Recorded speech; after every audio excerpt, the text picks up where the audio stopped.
Hello friends, now I'll be reading the Hindu editorial from 23rd February 2023 at 80 words per minute in 5 seconds.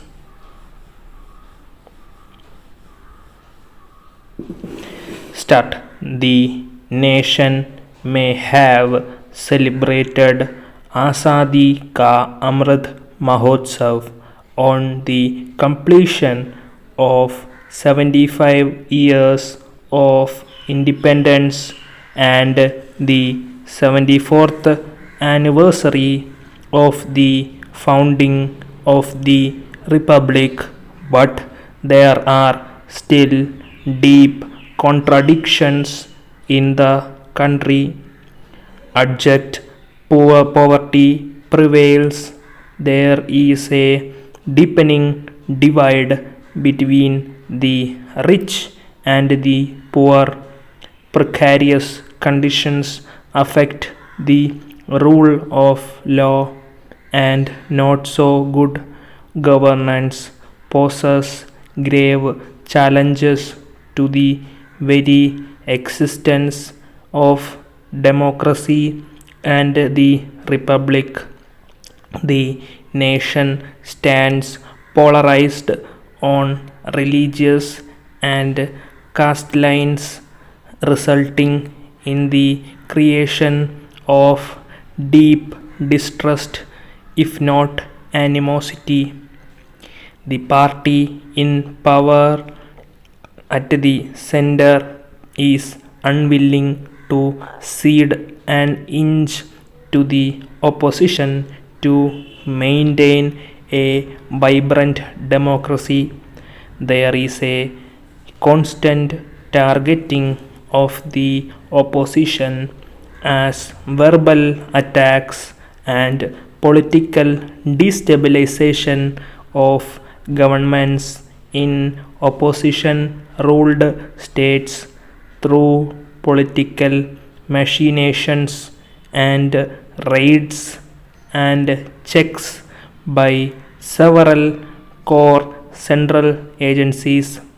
With weakened constitutional safeguards and institutions, the judiciary, including the Supreme Court of India, has been slow to stop these attacks. For example, the floor test that the judiciary applies only seems to aid the efforts of the ruling party in bringing down opposition governments, and is a completely futile judicial weapon.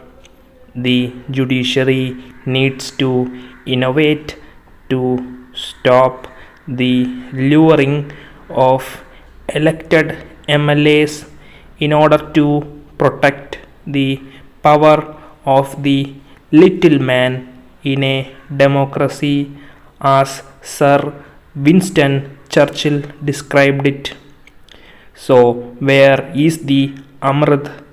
Our constitutional framers had envisaged a different India, as Constitutional Assembly debates show.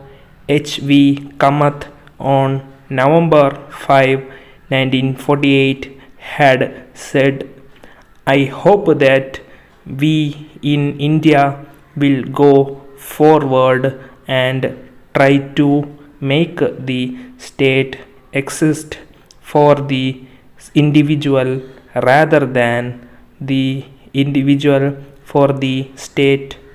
At least let us try to bring about this empire of the spirit in our own political institutions. If we do not do this, our attempt today in this assembly would not truly reflect the political genius of the Indian people.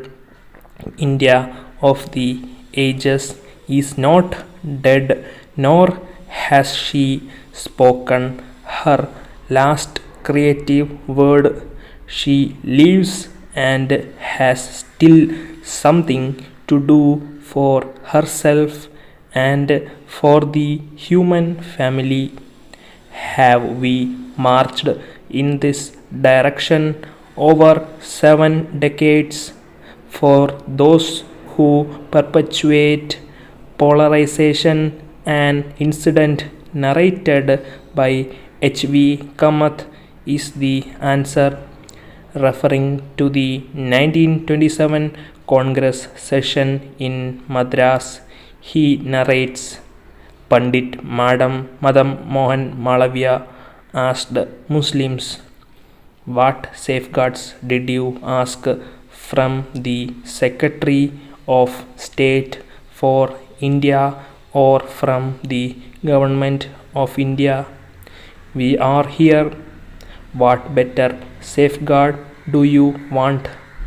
After that speech, Maulana Muhammad Ali came to the rostrum, embraced Pandit Malaviya, and said, "I do not want any safeguards.